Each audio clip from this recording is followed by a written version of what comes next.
Francis, merci beaucoup d'être sur le podcast. Tu sais, un sujet qui me tient encore, moi, personnellement, tu sais, c'est la santé. Donc, évidemment, on a parlé, évidemment, avant d'appuyer sur le bouton record. Ma femme travaille dans le système de santé depuis très longtemps. Et je trouve que on dépense beaucoup de sous comme Québécois, en fait, tout le pays, en termes de pourcentage du PIB. Mais donc, on va parler de la système de santé, mais je veux aussi parler un peu de comment ta business, Lim Santé, joue un rôle important pour essayer d'aider. Parle-nous un peu de la jeunesse. Comment tu as eu l'idée de lancer Lim Santé? Oui, super, merci de la Victor. C'est une bonne question. En fait, je dirais que j'ai une formation d'ingénieur comme tu le sais, puis j'ai vraiment voulu regarder le réseau de la santé, puis nos dépenses dans le réseau de la santé, nos investissements, que je pourrais dire même, d'un autre œil, en disant, ben, avec tout cet argent, toutes nos contributions en impôts, comment est-ce qu'on pourrait rendre le système plus efficace? Puis il suffit pas de simplement innover avec des nouveaux systèmes d'information, de la nouvelle technologie ou plus de ressources. Donc, en prenant un peu de recul, mais je me suis rendu compte que finalement, c'est le citoyen qui est au cœur de ses soins, doit changer un peu la relation qu'il a avec le réseau de la santé pour faire de lui un contributeur net positif dans son parcours de soins. Euh, Puis souvent, dans l'analyse qui est faite, ben, c'est ça, le citoyen ou le patient doit être au cœur des soins. Mais encore faut-il demander au patient, ben, qu'est-ce qui est bon pour lui, puis de l'écouter un peu. Fait que c'est vraiment là qu'initialement, ben, je me suis intéressé à ce qu'on appelle l'expérience patient. Fait que vraiment la, la possibilité d'utiliser le patient comme vecteur positif dans son parcours de soins. Fait que c'est une approche complètement différente, je dirais, que de la de l'octroi des soins du système de santé le plus traditionnel, où on traite le patient à la chaîne. Donc, un besoin, le patient est traité et renvoyé à la maison, il y a un plan de traitement et tout. Donc, il y a un concept qui s'appelle du value-based care ou des soins axés sur la valeur, qui va viser, dans le fond, d'octroyer le soin le plus optimal au meilleur coût pour le bon patient au bon moment. Fait que vraiment, je me suis rattaché là, à l'entreprise et la division de développement d'affaires et de produits. C'est vraiment rattaché vers cette mouvance-là de soins axés sur la valeur. Ouais, intéressant. Donc, comme tu as mentionné, il y a tout ce qui est en termes de care qui se fait en mode actif. Tu sais, je suis malade, je vais à l'hôpital. Il y a des logiciels, tu sais, je pense à des plateformes comme Logibec, tu sais, qui sont québécois, qui aident Yes? avec tu sais, du care en live. Ta plateforme rentre post-care, si je comprends bien. C'est une fois que les soins sont administrés que l'IM Santé tu sais, rentre dans le portrait. Oui, exact. Ben, j'ai vraiment une approche de développement de produits là, dans notre croissance. Et tu sais, au cœur là, d'une bonne gestion de produits, c'était à l'écoute des clients, des besoins. Et ce qu'on a perçu rapidement là, dans les premiers mois d'opération, c'est qu'on s'est rendu compte qu'il y avait un manque à gagner dans la collecte de l'expérience patient. Fait que vraiment post-care, où ce que le patient ben, n'avait pas de méthode pour partager les bons coups, les moins bons coups, poser des questions. Fait que vraiment de fournir une certaine rétroaction aux établissements de santé. Puis on s'est rendu compte que justement, il y avait des programmes là, tels que Agrément Canada qui forçaient ou qui obligeaient la collecte de ces rétroactions-là. On est vraiment débuté par ce volet-là. Puis ça a évolué là, au fil des années. Encore une fois, dans une approche itérative produit pour faire un parcours numérique patient complet. Donc, on dépasse le post-rendez-vous ou post-intervention. Puis maintenant, ben, on vient numériser vraiment le parcours là, du patient à travers son parcours de soins. Fait qu'un patient qui va être mis sur la liste d'attente, qui doit se préparer pour une chirurgie. Et ensuite, là, on va mesurer des indicateurs après son intervention pour assurer là, qu'il répond à des courbes de rétablissement telles que prévues. Là. Et est-ce que vous avez le besoin de vous intégrer avec des systèmes existants? Disons, je m'en vais pour une opération au genou, là, j'ai un délai de 3 semaines, là, tu sais, je reçois, tu sais, le sondage, par exemple. Est-ce que mon profil tu sais, va être connecté au fait que, hey, tu sais, Nectar avait une opération, mais il y avait un délai, tu sais. Donc, j'imagine que le processus de vous intégrer est quand même relativement complexe. C'est complexe, mais c'est vraiment un morceau du casse-tête là, qui s'est simplifié au fil des années. Là. On parle l'interopérabilité était, je pense, de 2015 à 2018 là, partout là, dans comme la problématique numéro un. d'avoir des systèmes qui s'échangent et se partagent des données. Il y a des entreprises qui se sont spécialisées dans justement le transit et le transport des données entre systèmes. Maintenant, il y a une certaine uniformité qui existe, surtout avec des systèmes beaucoup plus grande échelle, là, qu'ils ont adopté là, ce qu'on appelle du FHIR ou du HL7, donc des protocoles d'échange de données là, standardisés. Là, une documentation open source. Bon, c'est pas tous les fournisseurs qui la respectent parfaitement, mais ça s'est facilité. Puis là, oui, c'est au cœur de notre besoin. On vient vraiment se greffer à des systèmes existants pour détecter là, quel patient est cédulé pour quel type de traitement. Puis là, ben, nos communications aux patients, nos envois qu'on fait, ben, c'est 100% automatisé, basé sur le profil et les trajectoires patients. Ouais. Et explique-moi peut-être un peu, Francis, le modèle d'affaires. Tu sais, comment est-ce que tu charges? On va parler un peu aussi d'exportation et d'autres marchés, là, mais curieux à la base, comment est-ce que tu monétises ton produit aujourd'hui? C'est une autre question. On fait pas d'une certaine flexibilité, on a un modèle SaaS. On a des licences d'utilisation. Là où on se différencie, c'est qu'on ne met pas de cap sur les usages. On ne fait pas du tiered pricing, c'est-à-dire qu'on va avoir une licence SaaS, puis selon la taille de l'organisation avec qui on travaille, on va définir un montant pour bien sûr couvrir nos frais opérationnels, mais aussi aller générer une certaine marge profitable. Fait qu'on- L'exemple que je peux donner, mais si on travaille avec, on a un client qui représente la moitié du Nouveau-Brunswick, ben, c'est beaucoup plus volumineux et complexe comme licence qu'une clinique médicale là, de première ligne. Donc, on va avoir du pricing, mais encore une fois, ça reste le même produit au final, mais la licence va varier. Puis la raison pour qu'on ne fait pas du tier pricing ou du per seat pricing, c'est qu'on veut maximiser l'utilisation là, dans les établissements de santé. Fait qu'on a une mission sociale derrière l'entreprise, puis on croit que de mettre des caps, ben, ça va limiter le nombre de communications des patients. Ça peut aussi réduire la représentativité des deux corps collectés. Fait que nous, on veut que ce soit vraiment pas un bar ouvert, que ce soit pas un leverage de négociation, de dire, ah, vous avez juste 5 personnes qui ont accès, vous en avez 20. Fait que le but étant dans le pricing model d'avoir une croissance. Dans d'autres marchés hors Canada, ben, même au Canada, il y a certains problèmes qui se mettent en place, mais je pense qu'aux États-Unis, ils ont ce qu'on appelle a value-based purchasing program. Fait que les données qu'on va collecter vont être utilisées par les établissements de santé, là, des health systems, pour eux augmenter ou améliorer leur bottom line. Fait qu'ils ils vont être en mesure de réduire certaines pénalités qui peuvent être chargées par le CMS, là, donc un organisme fédéral, qui vont venir amputer leur budget de 2 à 5 si certaines données ne sont pas partagées. Fait qu'il y a vraiment des mouvements d'argent qui sont intéressants pour nous. Puis on peut faire du performance billing, c'est-à-dire qu'on va charger notre licence SaaS.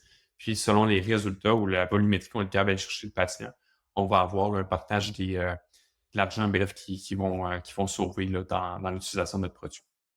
Ouais. Ben, c'est super intéressant, Francis.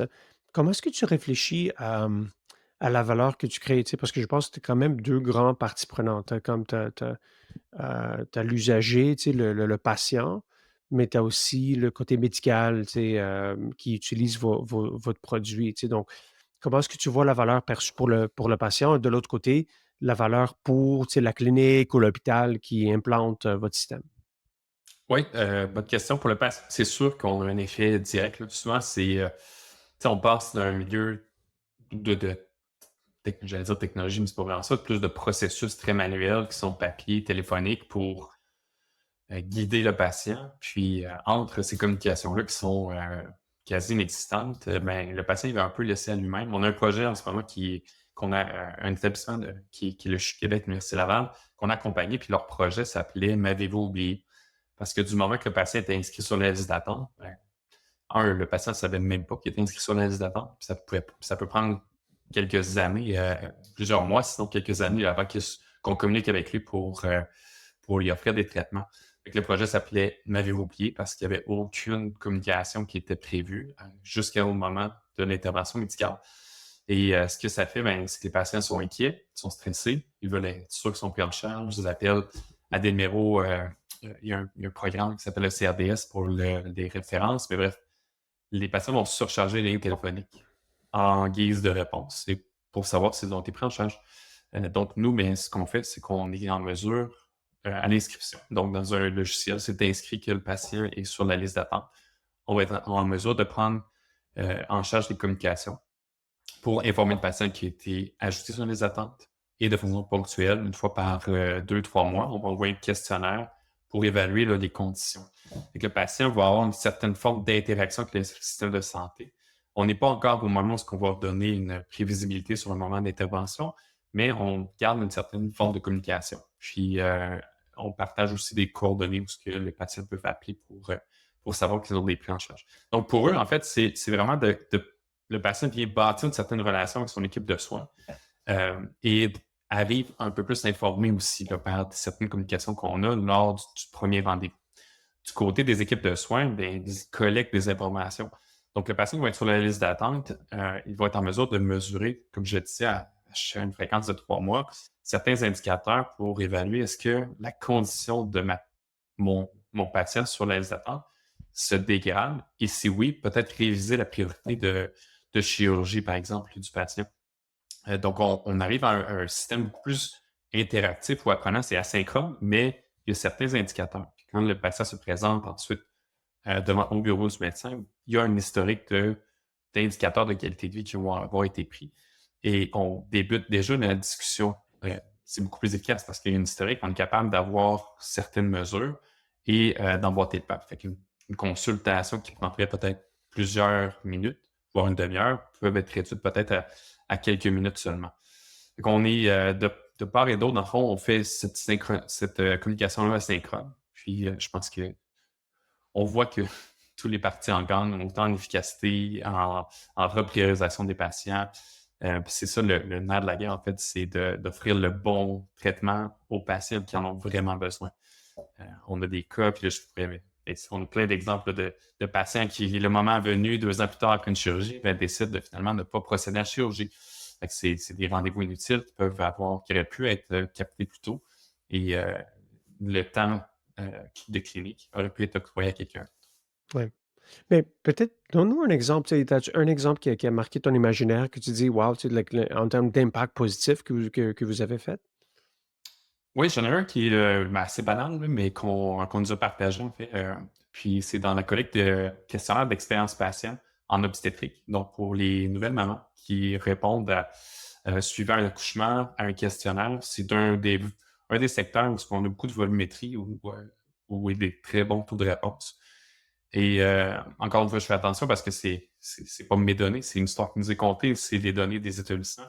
Mais ce qu'on nous a parlé, c'est que quand on regarde avec un peu trop un microscope l'ensemble de l'expérience patient, on va essayer d'optimiser certaines interactions lorsque la maman est prise en charge, pendant l'accouchement et tout, pour se rendre compte que l'un des commentaires qui revenait beaucoup, en fait, c'était même pas lié au traitement, mais plus à l'accompagnement post-accouchement, où on nous a partagé que finalement, ce qui pouvait améliorer l'expérience patient post-accouchement, c'est d'offrir au père un repas dans la chambre, plutôt que d'avoir le père qui doit quitter, aller à la cafétéria d'hôpital, prendre un repas et revenir 30, 40, 45 minutes ou 1 heure plus tard.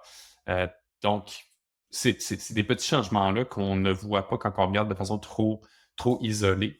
Mais les données ont démontré que bon, il y avait peut-être une opportunité là d'améliorer l'expérience patient et l'expérience, là, dans le fond, familiale autour d'un accouchement pour éviter que justement le père quitte pendant que la mère a besoin peut-être d'assistance avec le nouveau-né. Ça, c'est un exemple très concret qu'on a eu.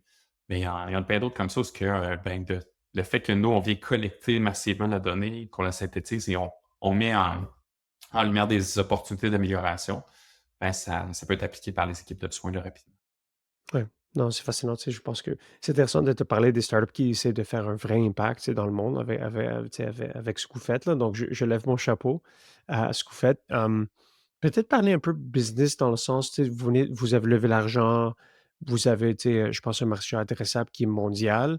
Comment est-ce que tu regardes la carte, tu sais, l'échiquier, tu dis: «OK, c'est quoi mon next move en termes de, priorisation de ton go-to-market?» C'est dans le sens que est-ce que tu veux aller tout de suite aux États-Unis? Tu sais, déjà, vous êtes un peu pan-canadien avec tu sais, des, tentaculaires un peu dans d'autres provinces. Ouais, curieux de t'entendre un peu sur la taille de l'opportunité, comment tu exécutes sur la saisir. Oui, c'est une bonne question. On dépense environ 50 de notre budget au Canada en santé.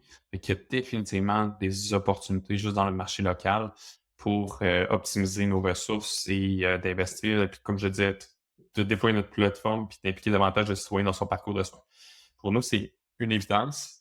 Les défis auxquels on fait face, en fait, c'est je dirais les cycles de vente un peu lents, de changer certains paradigmes dans le système de santé. Puis, donc, nous, il faut adapter notre cadence du marché local selon la cadence des établissements de santé. C'est pour ça qu'on se tourne déjà vers les États-Unis. On a des projets en discussion à New York et à Boston.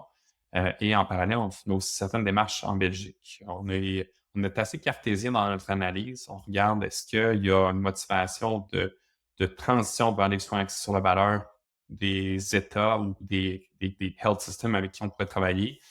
Si la réponse est oui, ben, on met ce pays-là sur notre whiteboard et ensuite on regarde quelles sont leurs motivations pécuniaires. Donc, est-ce qu'il y a un avantage pour eux d'adopter une solution comme la nôtre pour optimiser leurs revenus, au sens qu'ils ont des programmes nationaux ou provinciaux de gouvernance de la donnée d'expérience patient.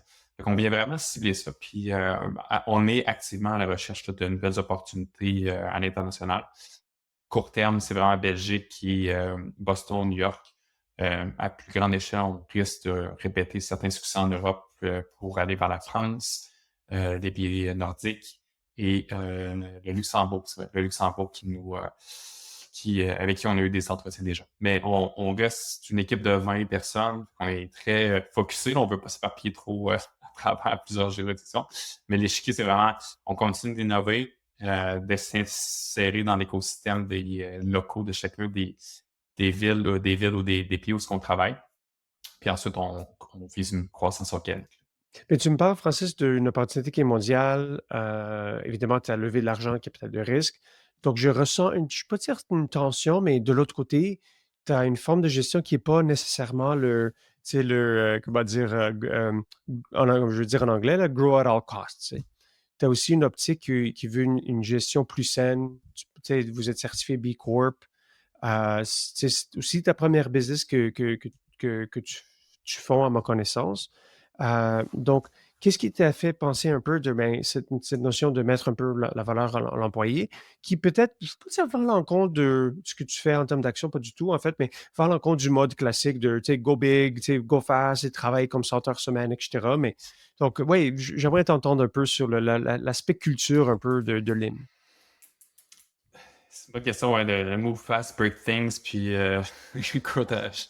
Euh, c'est sûr que quand on a fait notre ronde de financement, puis les investisseurs en fait, qui participent dans l'aventure connaissent très bien la mission sociale que veut l'IM. Puis on pense que c'est un gage de succès futur, d'avoir une culture d'entreprise exemplaire, d'avoir des valeurs qu'on incarne et d'être certifié, tout ça sous une certification B Corp. On pense que ça amène des gens dévoués dans l'équipe, dédiés à la mission. Et je pense que le taux de roulement le démontre aussi. Là, je crois qu'on est à moins de 10% annuel. Fait qu'on a une rétention de personnel. On a des gens qui croient, dans le fond, dans ce qu'ils bâtissent. Ils se soucient de l'impact de ce qu'on fait. Donc, c'est pas pour le développeur, mais c'est pas seulement de shipper une feature. C'est vraiment de s'assurer que le feature répond à une utilisation facile et exemplaire pour le patient, pour l'intervenant de soins. Je pense que le fondement, dans le fond, vient tout simplement nous aider à ce que les gens care. Juste sur les investisseurs, ils veulent qu'on réussisse pour une mission sociale. Puis ça fait tomber certaines barrières aussi quand on se présente comme la méchante entreprise privée pour les réseaux de santé. Et on partage au final certains objectifs. Je ne sais pas qu'il n'y a pas de barrière, là, mais on a comme des sauts qui disent We care about your problems et non pas on est juste là pour vous vendre du software. On est là pour vous accompagner dans votre transition, dans l'amélioration de la relation que vous avez avec vos patients et la satisfaction même de votre staff. On est sur des indicateurs qui leur sont chers. On parle le même langage. Ils font face à des défis d'efficacité, de budget. On se démontre sensible. Puis ben, c'est le message on est cohérent dans le message interne, on est cohérent dans le message avec les investisseurs, avec tes clients, avec tes partenaires aussi. Fait qu'on je dirais que c'est simplement un reflet de nos valeurs, d'entreprise et de mes valeurs personnelles aussi. Oui, c'est intéressant. Tu sais, je pense aussi à un alignement stratégique avec ce que tu fais parce que tu l'as dit, mais ça aide à vendre bien aussi aux clients, tu sais, parce que tu es pas comme tu as dit, tu es pas perçu comme tu sais, la startup méchante de la Silicon Valley. Tu as des valeurs importantes à apporter. Hum, non, c'est fascinant la façon que tu l'apportes. Mais peut-être parler un peu de productivité. Tu sais, bon, peut-être c'est pas le bon terme, mais tu sais, on parle beaucoup d'enjeux dans le système de santé québécois et comme on l'a dit avant d'enregistrer, j'ai mes propres opinions assez cyniques sur où est-ce qu'on s'en va. Tu sais, je pense pas on va nécessairement dans la bonne direction. Mais votre produit aide dans la notion de productivité. Tu sais, donc, patient outcomes, value-based care, digitizing the patient journey, tu sais, de tous ces aspects-là, je trouve que vous aidez. Donc, peut-être faire un point avec ce que vous faites, tu sais, pour vraiment apporter le système de santé à l'ère de le numérique et de Oui. plus en plus, tu sais, on peut parler aussi de ce qui se passe dans le monde de l'IA, et aussi un peu comme comment est-ce que tu perçois l'enjeu de productivité dans le système de santé?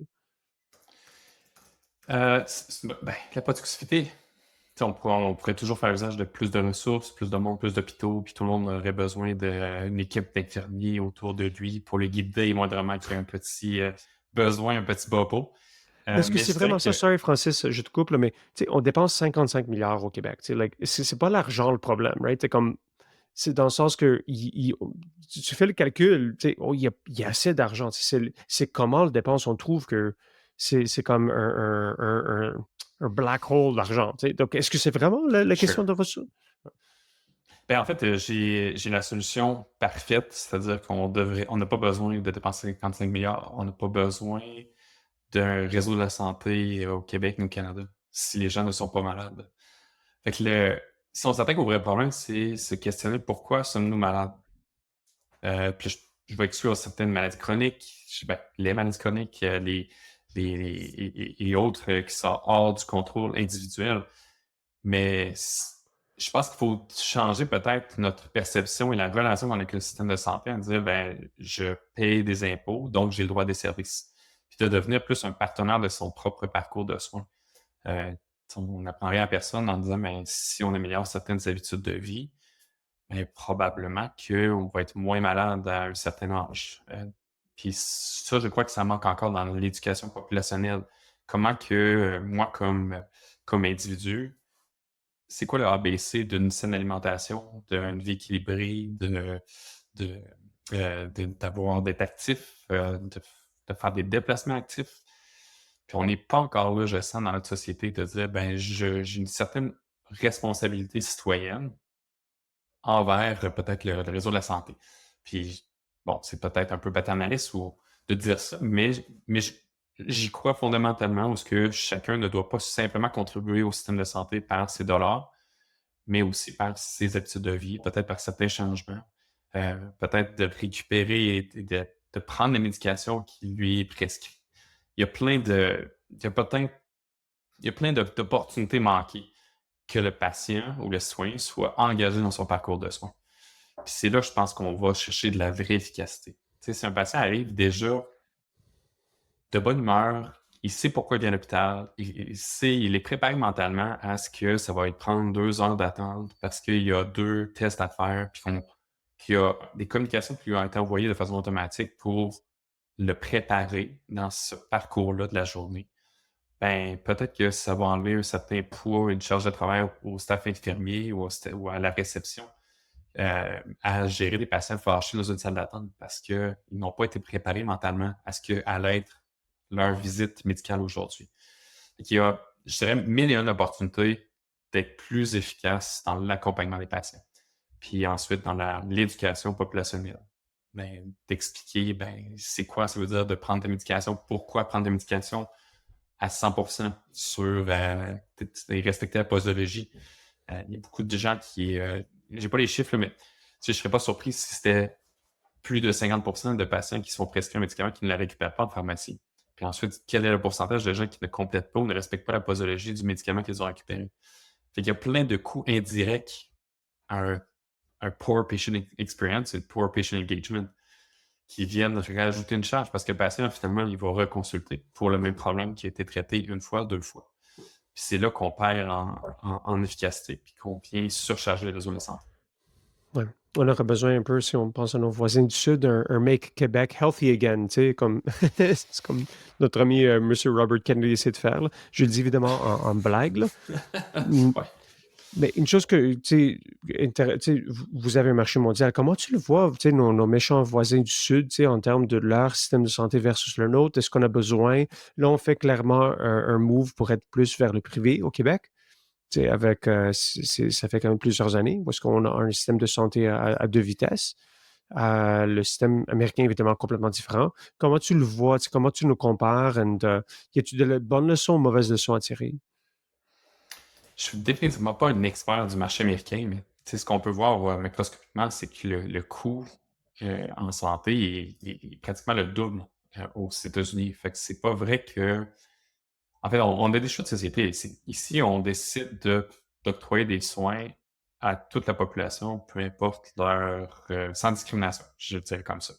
Alors qu'aux États-Unis, mais c'est très fragmenté. C'est pas l'ensemble de la population qui a accès à des soins de santé équitables. Il y a des assureurs publics, privés aussi, mais il y a un coût à gérer là, ton régime d'assurance santé aux États-Unis. Il y a un coût financier, il y a une complexité supplémentaire à gérer. Oui, ils peuvent avoir accès à des bons traitements, tout comme on a accès à des bons traitements ici. Il y a beaucoup de spécialisation qui est faite. On a des 1700 universités qui produisent des cerveaux inégalés là, mondialement. Fait que je suis pas jaloux de cette complexité-là qu'on impose aux citoyens américains. Puis si c'est ton employeur qui couvre ton assurance santé, tu changes d'emploi, tu perds ta couverture. Si tu as des conditions médicales historiques qui se sont développées à travers les 2 couvertures, il peut y avoir des pénalités, tu peux perdre ta couverture tout simplement. Il y a beaucoup de complexité et des cas, on peut en trouver partout, là, des cas de patients orphelins, délaissés, malades, où est-ce que le citoyen va faire faillite au final parce qu'il ne peut plus subvenir à ses médicaments ou à ses frais de santé. Je pense qu'on est quand même très choyé de ne pas avoir ce fardeau-là de gestion en se disant, ben, le réseau public va nous prendre en charge, malgré la difficulté d'accès, malgré la complexité du système. Il y a place à amélioration, c'est sûr, mais au moins, j'ai pas, en plus d'être malade, un fardeau financier qui va être associé à ma condition. Fait que je suis d'accord qu'il y a du beau, mais des fois, c'est juste que le gazon paraît plus vert chez le voisin. Ouais, ouais, la classique expression, là. Je vais revenir à ton point précédent que j'avais vraiment aimé, en termes d'une chose qui peut, c'est oui, un peu de responsabilité de chaque citoyen, et qu'est-ce qui aide là-dedans, c'est cette notion de transparence.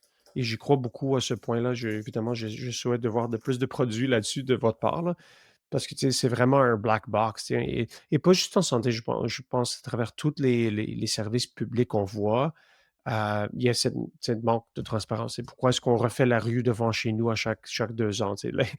Des choses comme on communique pas assez bien aux citoyens, mais évidemment, là, je dis évidemment la joke de la rue, mais c'est quand même beaucoup plus important et crucial quand ça touche à ta santé qui est, vraiment l'aspect plus important de la vie de chaque personne. Si tu pas la santé, Ouais. le reste ne compte pas.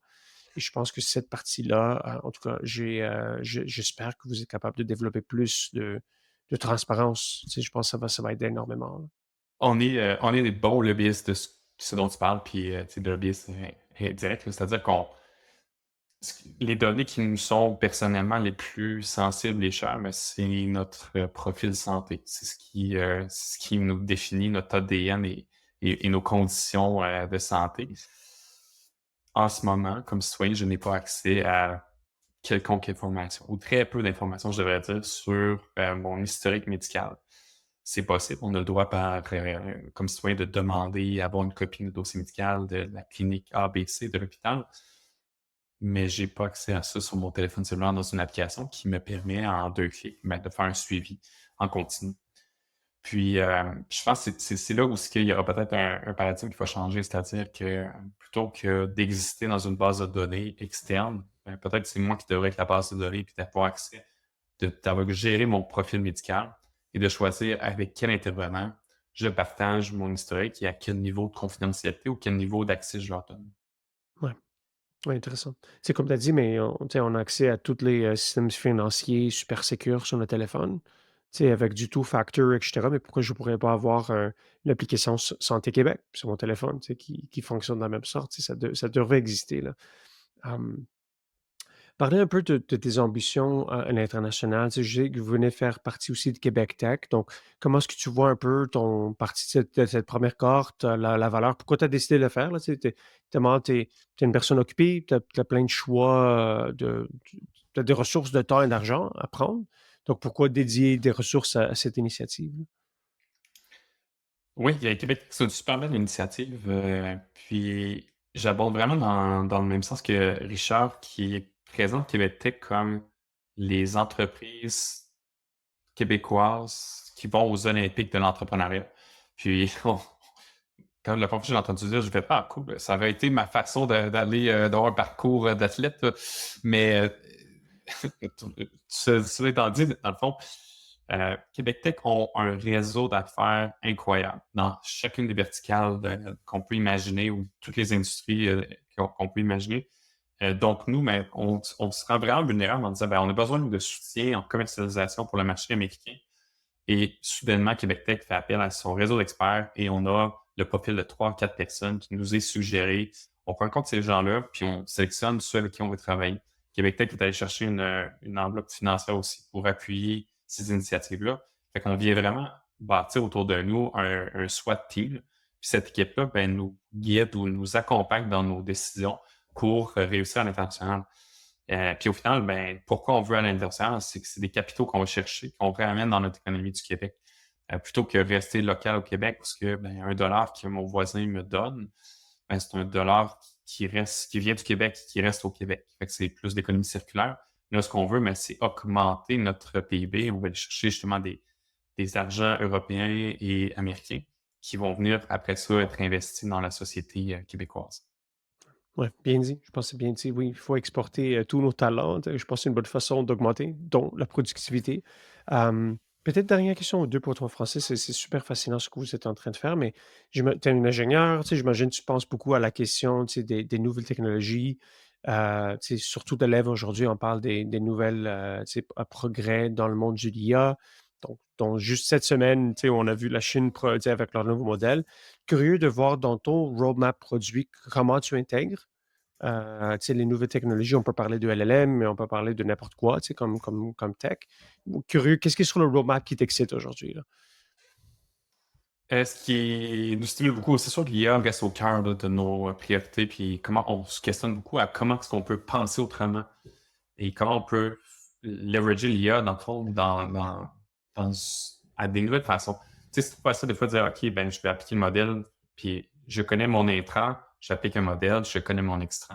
Fait que là, on essaie de voir ben, comment l'IA peut remplacer certains processus ou accélérer certains processus. Fait qu'on est vraiment en ce moment beaucoup dans le traitement des données patients. Puis, tu sais, un exemple, j'ai parlé plutôt de priorisation sur les attentes, mais si l'IA est capable de dynamiquement suggérer l'optimisation la séquence de chirurgie pour des patients en prenant en compte le risque de complications d'un patient versus un autre, optimisation des horaires de médecins et des disponibilités de blocs opératoires, on est peut-être capable encore de gagner beaucoup en efficacité en donnant un maximum de données. Fait que ça, c'est vraiment le côté plus IA, puis de bonifier l'efficacité et tout. Mais on va vraiment loin aussi. On demande à l'IA, ben, fais-nous des plans d'amélioration. Fais-nous des plans. Comment que je vais pouvoir, à partir des données, puis ce qui a été le parcours patient, comment je vais pouvoir inciter le patient à adhérer à son parcours de soins, à faire de lui un. Est-ce que c'est en lui envoyer une communication ben, quotidienne? C'est-tu en lui suggérant de télécharger une application de changement de style de vie, d'habitude de vie, je devrais dire? Fait qu'il y a vraiment des opportunités qu'on explore de façon ponctuelle. On a des gens qui sont dédiés justement à l'innovation, mais beaucoup plus d'un point de vue là, de validation de tests, là, R&D pur. Et puis on a des projets, des fois, j'arrive avec des idées folles, là, comme dire, hey, comment qu'on pourrait récompenser, par exemple, là, les professionnels de la santé là, qui font du bon travail? Est-ce qu'on pourrait faire là, tu vas voir où je m'en vais avec ça, mais tu sais, un meme coin là, qui à la Il y en a eu plus quelques-uns là, depuis l'élection présidentielle, là, mais des meme coins ou juste simplement de la monnaie virtuelle, en fait, qui Mmh. viendrait peut-être éventuellement être monnayable par un employé qui fait un travail impeccable dans son établissement. Puis que ce soit les patients vraiment qui viennent donner cette monnaie-là qui est intangible, mais qui vient après ça peut-être être lui permet d'avoir certains avantages auprès de son employeur. Ça, c'est nous qui essayons de passer outside the box en disant, ben, comment on peut reconnaître, plus que simplement donner une petite tape en arrière de l'épaule, une infirmière qui est exceptionnelle dans son travail. Puis encore une fois, venant du data macroscopique, là, patient qui est fourni. Fait que des idées comme ça, des fois, qui nous pop, là, mais définitivement plein de champs d'analyse et d'opportunités là, devant nous. Ouais, c'est intéressant, c'est vraiment fascinant de voir, et surtout dans votre domaine où est-ce que je pense que, comme tu as dit, c'est tout à faire aujourd'hui, là, tu sais, comme il y a rien qui est premièrement il y a pas beaucoup de choses qui sont numérisées, mais par la suite, vous pouvez le faire en utilisant les nouvelles technologies de base, tu sais. Tu as pas besoin de reconvertir, donc tu peux rendre les services de santé AI ready journée 1. C'est ça que je trouve, quand même assez intéressant. Francis, je peux jaser encore beaucoup plus de temps. Et évidemment, il va falloir qu'on le refasse, tu sais, une fois que vous allez lever, tu sais, votre série B, vous allez être, tu sais, à travers une centaine de pays. Peut-être Ouais. dernière question pour toi, Francis. Est-ce que si le monde veut suivre ton parcours et veulent être au courant ou te contacter, c'est quoi la meilleure façon? LinkedIn, définitivement, c'est ma porte d'entrée. Sinon, courriel. Sur LinkedIn, c'est Francis Robichaud. Sinon, par courriel, francis@lime.health. J'adore n'importe qui veut nous m'approcher. J'adore avoir des conversations, prendre un café de façon informelle. Ça nourrit beaucoup nos, euh, notre travail de s'inspirer de patients, d'autres industries aussi, d'entrepreneurs. Donc, n'hésitez pas. On est définitivement prêt à accueillir vos histoires puis d'échanger sur les défis en santé dans les prochaines années. Super. Merci beaucoup pour ton temps. Merci, Nectar.